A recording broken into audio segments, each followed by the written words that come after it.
Are you an overwhelmed SaaS founder ready to make the leap from leading a team to leading an organization? Join us each week as we refill your think tank with actionable tips and strategies from great business minds you know and those you don't know yet. This is SaaS Fuel with your host, 5-time entrepreneur, SaaS founder, and globetrotting adventurer, Jeff Maines. Welcome back to the SaaS Fuel podcast, where we always keep things cool. I'm your host, Jeff Maines. I help B2B SaaS founders like you scale from 7 to 8 and 9 figures so that you create premium valuation impact and enjoy the freedom of running your business instead of your business running you. Well, March is apparently National Frozen Food Month. Who knew, right? This is a time to celebrate all things frozen, and be real, who doesn't love a good freezer find, right? From microwavable meals to frozen vegetables and desserts, there's no denying that frozen food has definitely become a staple of modern convenience. But let's not forget why frozen food is such a big deal in our culture, because sometimes life just gets in the way of our best culinary intentions. Whether it's a busy work week, a hectic schedule, or just plain laziness, sometimes we just don't have the time or energy to cook a fresh meal from scratch. And that's where frozen food comes in. It saves us from the perils of hangry-induced decision-making. Of course, not all frozen food is created equal. We've all had those disappointing microwave meals at some point that promise gourmet flavor and deliver something that tastes more like, we'll say, cardboard. And then there are the truly bizarre frozen food inventions that I kind of appreciate, like frozen spaghetti and meatballs on a stick. I mean, who knew? Yes, it actually is a real thing. But, despite its occasional missteps, frozen food has become a beloved part of our food culture, with new and exciting innovations cropping up all the time. From plant-based meals to exotic flavor combinations, which didn't exist a few years ago, there's never been a better time to be a frozen food aficionado. And you can't overlook the joy of rediscovering some old favorites, like ice cream sandwiches. I have one of those like once a year, and it's like the first time again. Or frozen pizza. Lived on that in college. And that certainly brings back some memories. So take a moment to appreciate all the joys and conveniences of our modern world. A healthy hack we actually use here at my house when we cook meals is sometimes we'll just make double. We have one and the other goes in the freezer for later. Saves us from going out for the sake of convenience, skipping meals, or just plain making bad choices. And if you're feeling extra adventurous, you can experiment with your own frozen food creations. Who knows? Maybe you can just invent the next big thing in the world of frozen food to go right along with your SaaS solution. So just make sure you have a good microwave on hand to defrost the spaghetti and meatballs on a stick. Today's episode is sponsored by SaaS Open, where I guarantee they will not have frozen spaghetti and meatballs on a stick. It's got way better taste than that. What they will have is 1,000 SaaS leaders. Get an inside look at the future of software and spend time with the people who are making it happen. There will be 5 stages with valuable content delivered in short 20-minute segments. It is built for SaaS founders, CMOs, heads of product, sales, and engineering. The best way to predict the future is to create it. So come do that with us March 16th and 17th in New York City. I'll be speaking at a couple of sessions there and would love to meet you. We're hosting a dinner get-together called We Love Bootstrappers while we're there at SaaS Open. Join us for that as well. Love to connect. SaaS Open, March 16th, 17th, New York City. Join us there. Well, our founder last Tuesday was Nathan Lotka, founder of FounderPath, a company that provides non-dilutive capital to SaaS founders like you. In the past 12 months, FounderPath has given 175 SaaS founders over $100 million in capital. Non-dilutive means that you don't give up any equity for that. It's a very cool concept. In our expert series last week, we had an enlightening conversation with Christopher Nelson, tech exec through 2 IPOs, investor, and author of From No Dough to IPO. Christopher gave great insights on employees working for equity and how we founders can structure win-win deals to attract and motivate top talent. If you missed either one of those, go back and absolutely give them a listen.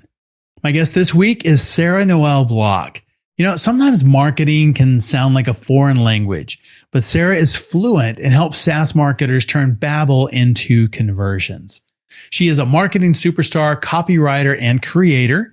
Sarah rocks the world of inbound marketing with her company, Tiny Marketing. Like many small businesses, she was a marketing department of one, which is why it's Tiny Marketing, but it's never small in impact. She's here to share her best ideas to turn a small marketing department, even one, into a virtual army and a giant magnet bringing inbound leads constantly. Welcome the host of the Tiny Marketing Show and one of the most innovative marketers I know, Sarah Noel Block. Well, hey, Sarah, welcome to SaaS Fuel. Thank you for having me. Well, tell us a little bit about how you got into marketing and where that came from in your background. How I got into marketing, I would say that started around birth. I honestly remember wanting to get into marketing since I was in high school. That's awesome. You know how you do those tests and they're like, what career should you go into? I always got marketing. And I think it's because I was always really interested in writing and storytelling. And that's a huge part of marketing is understanding people and then being able to tell a story that really pulls them in and makes them understand your value and how you can solve their problem. It's a full arc. And so I went into marketing right away. And then I got my master's in writing and I focused on content marketing. That's great. I've been doing it for 15 years now.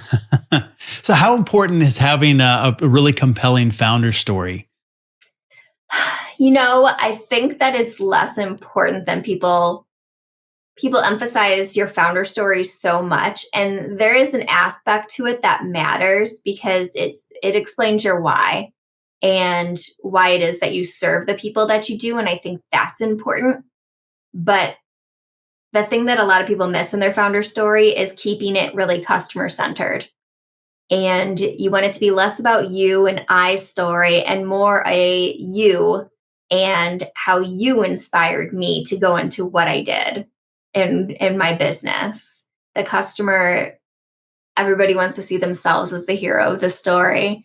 And the customer is included in that. They want to see themselves as the hero in your story. Right.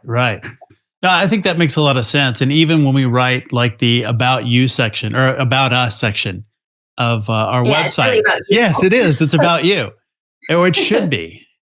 That's right, exactly. That's where so many people get that wrong, is writing about the company and their personal mission statement. But unless that mission statement has to do with the customer, serving them, solving their problems, no one cares. And that's absolutely right. Yes, nobody cares. Nobody cares. Yeah, well, it's true. It's true. Unless it's about them, unless it affects their life and they see themselves in that story, then why would they care? You can't expect strangers to be invested in your story. They're looking for you because they need you to solve their problem. Right. So content marketing, is that a strategy that still works today? Oh my God, yes. All marketing is content marketing. If you really think about it, all marketing is content marketing. It feeds everything. It's important for you to build that no trust factor with your customer. And you can only really do that by creating value and showing people that you know what you're doing so they can, trust that you can solve their problem. But it feeds this podcast. Yeah, right. Your blogs, YouTube channels, social media posts, your emails, your TikToks, all of it is content marketing. It really is. And what do you think about content marketing for content versus SEO? How do you balance that? I think that they should be connected completely. That right now, we all talked about the Google algorithm change, that it's all about readability and what Google searchers are finding valuable. And that is what's being ranked the highest. So your content needs to bring value to your customer, but you also have to make it really easy for Google and your audience to find it. So make sure you're optimizing those headlines and the titles and all of that, but have value at the forefront of it. So they should be connected in every single piece. Even show note pages on your podcast, it needs to be connected. That makes a lot of sense. How does Google know if a page is valuable or content is valuable? Is it time on page? Yes, I was just going to say dwell time matters a lot because it tells people, okay, they're hanging around there and they must find value in it because they're on that page for a long time. A low bounce rate helps, but it's less important now because a lot of times people are going to a blog post for a specific problem. They find the answer to that problem and then they leave. So bounce rate is a little bit less, but it still matters. Dwell time matters the most though. So if somebody goes and they read a post and they find the answer and then they leave, how do we get them to come back and engage more? How do we keep them invested in content and start to see us as a thought leader instead of just a one-time fix? Yeah, I would say making sure that you have that CTA in every single blog post and a clear what to do next, a clear action for that reader to do next. I just released a course on this. It was a module of a course on this subject. So it's like top of mind right now, but having that hook at the very top of your piece of content and having the close where you close the loop between the hook and the conclusion and making sure that you give that reader an action to do next. And that action should have something gated. So you can grab that email and make sure that you can keep connecting with them. Everyone has learned from the Twitter debacle that you can't just rely on growing your audience on a social media platform and just pray that you're able to keep them. Right. Because, we're just waiting for Twitter to implode right now. And there's tons of influencers on there that are going to lose their people. So whenever possible, make sure you have those gated CTAs in there so you can keep them and have that conversation via email or other platforms. That makes a lot of sense because in that way, then we really own the audience, where if we're on a social media platform, it's really the social media platform that owns that audience. Yeah, you're renting it. Yeah. You're renting that audience while you're there. Yeah, it's kind of a scary place to be. Yeah, it's not great. I always recommend that my people have in their LinkedIn bio, have some sort of call to action, some sort of lead gen in there so you can grab as many of those people as possible and hold on to them. Yeah. So what are some mistakes that you see in companies making or people making when they're producing content and thinking that it's valuable? Well, never asking their audience is one of the big mistakes. Never asking them what they actually want. It's easy to throw a poll on LinkedIn and ask them what it is that they care to learn, or survey your audience once a year and ask them about the subjects that they care most about, or their biggest problems, the biggest frictions that they're seeing in their jobs, and using that to build out your content plan. Another issue I see is not planning ahead. I always like to plan my content on a quarterly basis so it can be repurposed correctly, because you don't need to create a million different pieces of content. You can create one core piece of content and slice and dice it to feed your marketing for an entire quarter. And if you do quarterly planning, you could do that a lot more succinctly and save tons of money.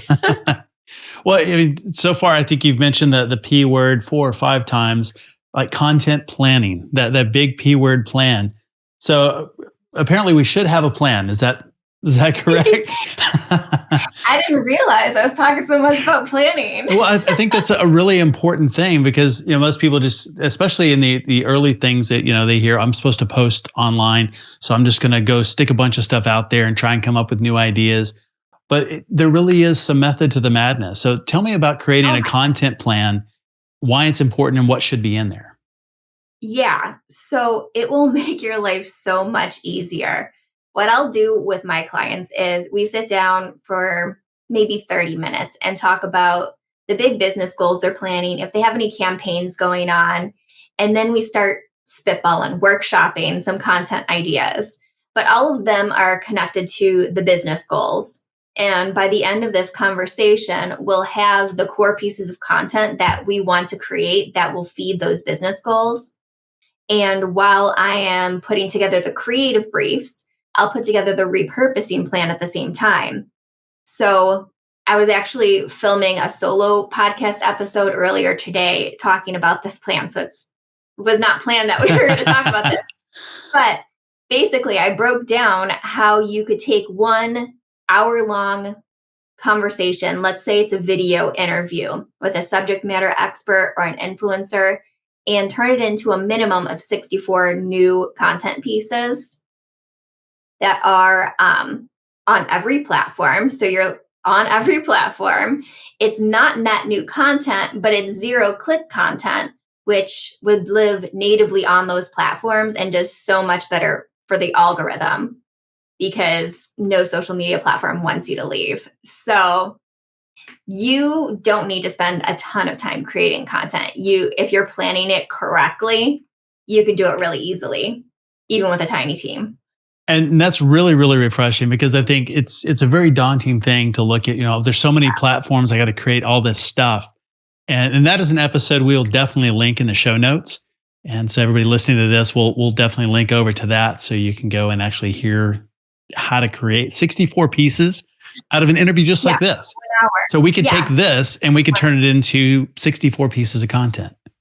Yeah. And that was a minimum because I wasn't breaking. I was like, okay, let's just take aside the fact that you can create about a bajillion TikTok videos or reel videos and square videos for LinkedIn that are 20 to 30 second clips from that hour. So there's so much you could do with it. It's releasing this Sunday, so I'll send you a link to it. But yeah, so many people are overwhelmed and burnt out from creating content and the constant feeling that they're not doing enough to serve their audience. But with the right plan, you can do it without feeling overwhelmed. So tell me about repurposing. Yeah. Is that, a lot of people may think that that's just like posting the same thing over and over again, but it's a lot deeper than that. Yeah. No, I wouldn't do that. I wouldn't post the same thing over and over again. Every platform's different. And you want to be able to, it is 64 net new pieces of content.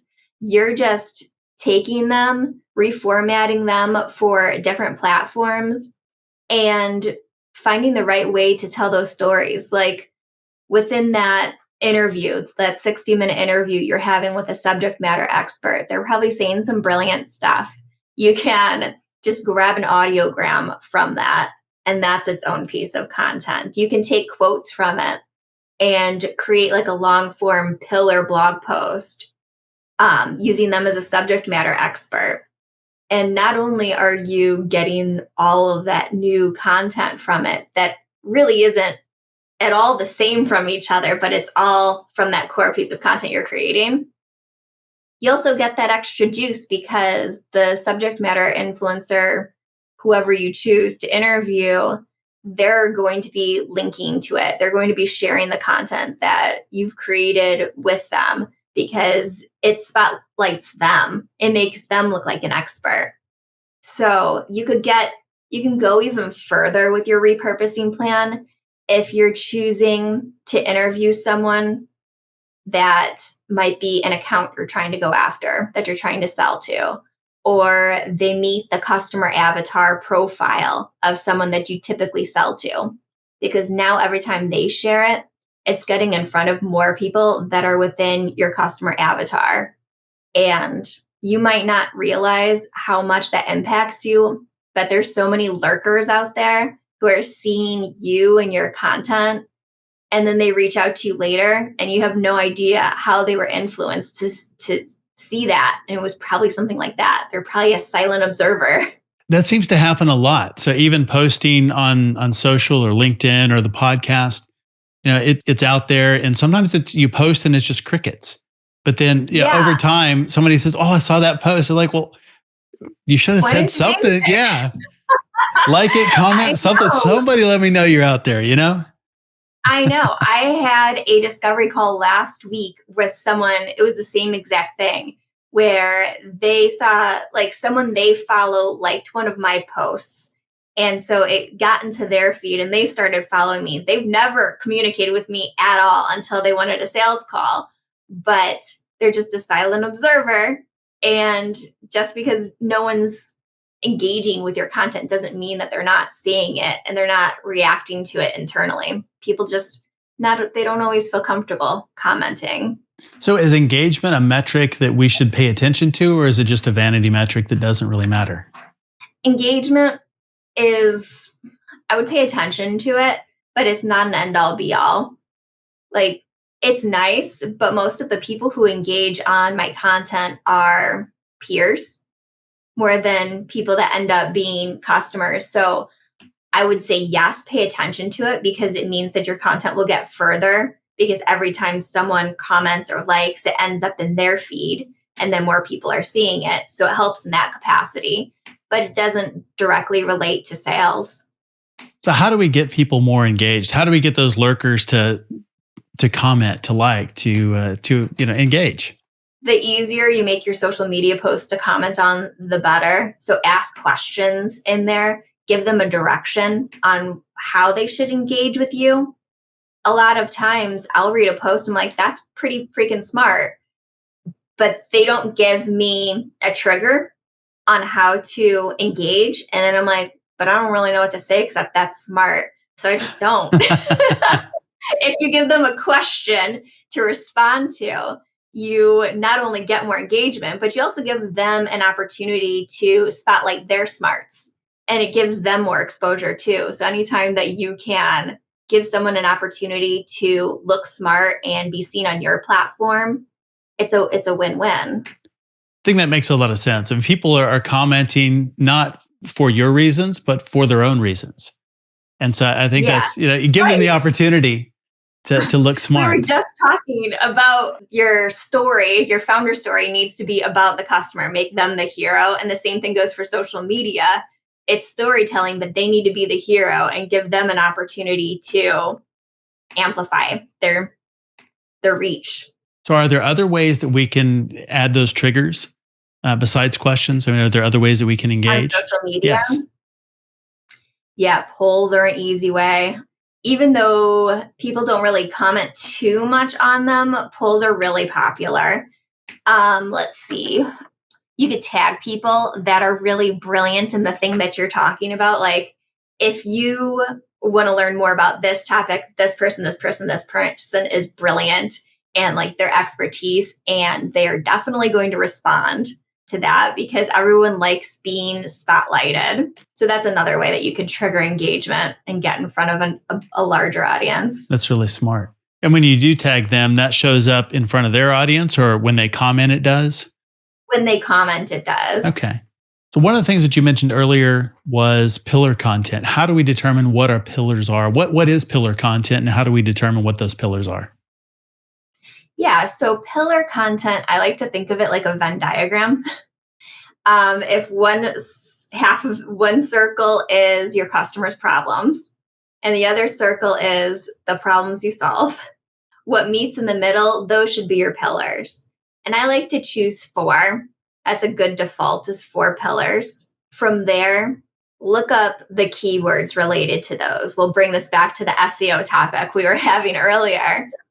Look up the keywords that really matter for those pillars, and you'll want to create one, let's say 2,000 to 3,000 word pillar content, like blog, for each of those pillars. And those will rank. If you do it right, those will rank. Google loves long content, and make sure you have headers in there so it's broken up really easily and you'll end up in the SERPs. But from there, you'll want to break down like each of those sections into its own blog post and create other types of content within there that fall within that pillar. So your pillar would be the main topics. Like, these are the 4 categories that I talk about, and then create your content within those categories. But if you're looking to rank, have those long pillar blog posts on there, and try to get guest blog posts or get on podcasts where you're talking about topics within those pillars, and make sure to link to those pillar posts within those guest blogs, or send it as something to go with your show notes pages, because then you get backlinks to them. And that's how you rank for your pillars. Got it. And so how do we balance follow versus no follow links? Oh, that is so hard. Whenever you can get a follow link, that's better. Okay. No follow links are, I don't know, they're nice to have, but they don't give you as much oomph as a follow link. So, try and get as many follows as possible. That makes sense, because you definitely want them linking to those pages. Yeah. We're going to take a quick break. And when we come back, we're going to ask Sarah about how to differentiate in a crowded marketplace and really stand out so that your customers find you where you are after this. Today's episode is sponsored by Champion Leadership Group. Get free growth tools and map out a growth plan to scale your SaaS business beyond $10 million.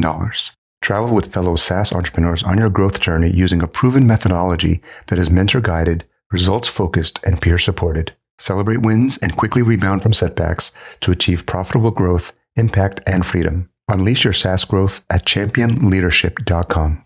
Welcome back to SaaS Fuel. My guest today is Sarah Noel Block, founder of Tiny Marketing. Hello. And Sarah, tell me about, how do you stand out in the marketplace? How do you differentiate your content from the other 20 million pieces of content that are created every week? Yeah, it's all about brand voice. When you're building your content strategy, which you should be doing that first, that is your foundation, have a content strategy.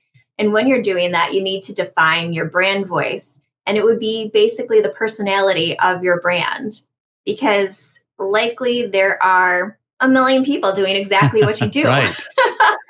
It seems that way, right? Right, exactly. So when you're building out your brand voice, you'll want to look at things like, what is that one thing that I do differently? And it could be in your process. It could be who you serve. You could be differentiating yourself by your niche. My personal content differentiator is teaching marketing, but through the lens of process. How can someone do this thing that I'm teaching them, even if it's just them, if they're just a solopreneur, or if they're part of a tiny team, they only have a one-person marketing department, how can they do it? So I use that as my differentiator. That's my filter. Basically, it would be like a content mission statement, the thing that makes you different. And then you want to build your brand voice. What are things that you would say and you wouldn't say in content? Make sure to write it down, because eventually you might be outsourcing some of your content creation, and you want it to be easy for someone else to be able to pick up your voice. And how easy is it to hand that off to somebody else, to get an external team to write content and keep that consistent brand voice?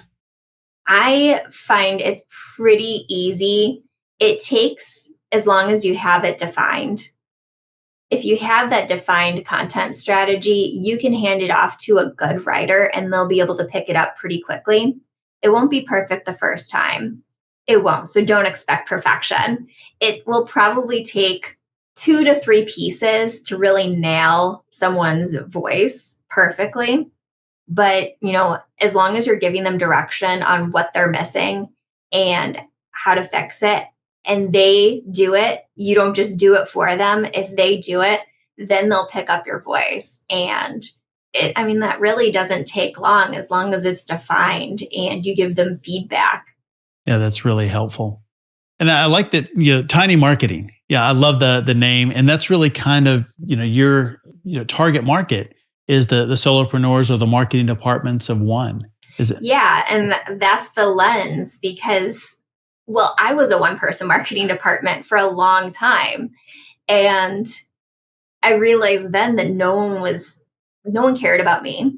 No one was there to serve me. And as much as I researched, how the hell do I do this when it's just me? And in my own experience, it was 7 companies within a group, and I was marketing for all 7. Oh, wow. They all had their own presidents. They had their own org charts, and I was overwhelmed. So I built systems to make it work. And those are the systems that I use for my business and that I help people because you need someone too. Even the tiny teams need someone. Yes. Well, in that supporting 7 companies, you weren't just a one-person marketing department. You're like a one-person agency. Yeah.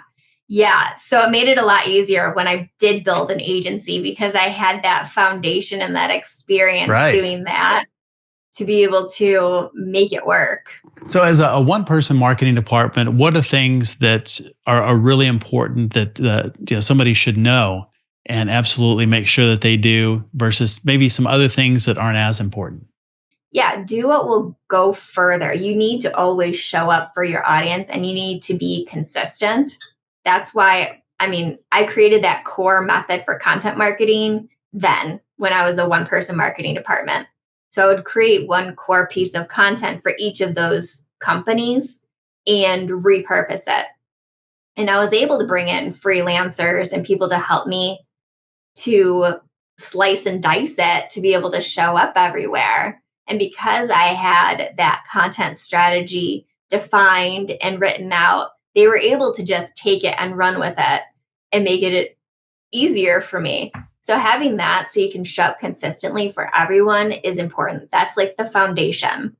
And then once you have it systemized and a good process in place, you can start taking on those extra projects because there's bound to be some like sales raising their hand that they need something or a president saying, I saw this thing and I want to try it. Right. So you'll have time to be able to do those things once you have your foundation in place. So if somebody is setting up a quarterly marketing plan, and I know you said earlier, quarterly is a good way to think about that. What are some steps that they can take? Maybe steps 1, 2, 3, 4 to do that if this is the first time and really formalizing that content plan for the quarter. Yeah, the first thing you want to do is look at the business goals for that quarter. What is it that they're aiming to do? Is there a certain service or product that they're targeting that quarter? Are there accounts that they're targeting that quarter if they do like an ABM approach to marketing? Look at those things first. Look at what resources you have available. What can you do first with the resources you already have? And then start workshopping what content would make sense to fill in those gaps. Like these are your goals. This content is what will work for it. And then pick a couple things as your core content and then figure out your repurposing plan from there. So that's the order I would do it in. I like that. Well, what is one thing that you could leave the audience with about marketing and how to market as we're going into maybe a crazy economic time that will be effective? Yeah. So, 2023, I've talked to a lot of people and their budgets are being slashed. Yeah. So look deep at your analytics. What is resonating with your audience and replicate it. You don't need to test new things. You don't need to do everything when your budget's being slashed. Look at what's working, replicate it, and then repurpose it so it will go further. That would be my advice. I like that. You have to be scrappy. You do. Yes. I am the queen of scrappy. No budgets ever. And I think that's true a lot with even in the SaaS world in the earlier days is the marketing budgets are limited and you really do have to be scrappy. You have to be creative. Yeah. I have, in my experience, I've seen marketing is the last thing to be hired. So they're definitely being scrappy. Yeah. That's fantastic. Really have appreciated our conversation today. Thanks. I had fun. Well, thanks again to Sarah for coming on the show and sharing your insights and experience. You can learn more about Sarah at sarahnoelblock.com and definitely go follow her on LinkedIn. She posts a lot of great marketing insights and some pretty funny things as well. I really like reading her stuff. As always, all links, highlights, resources, and full show notes are available at saasfuel.com. Please subscribe and follow us there. Everyone who subscribes this week will receive a virtual high five from me and the entire team here at SaaS Fuel. If you want one in person, join me next week at SaaS Open. I really do hope to see you there. Say hello and join us for our We Love Bootstrappers dinner. Join us next week for a conversation with Steve Benson, CEO and founder of Badger Maps. It's the #1 app in the App Store for outside salespeople with mapping, routing, and scheduling. It's another great solution that adds so much value to so many. And Thursday will be in New York City at SaaS Open. Our guest will be John Dougherty, founder and CEO of two productized services, Credo and Editor Ninja. Both of them serve the digital industry. It's a great example of product extension and expansion, and we'll talk to him about that. So I can't wait. We'll see you next time, and as always, enjoy the journey. Thanks for listening to SaaS Fuel. Full show notes for each episode, which includes a summary, key takeaways, quotes, and any resources mentioned, are available at saasfuel.com. Be sure to follow and subscribe wherever you listen to podcasts. And if you're enjoying the content and getting value from these episodes, please leave us a rating and review at ratethispodcast.com/SaaSfuel. We'll be sure to read these out on future episodes.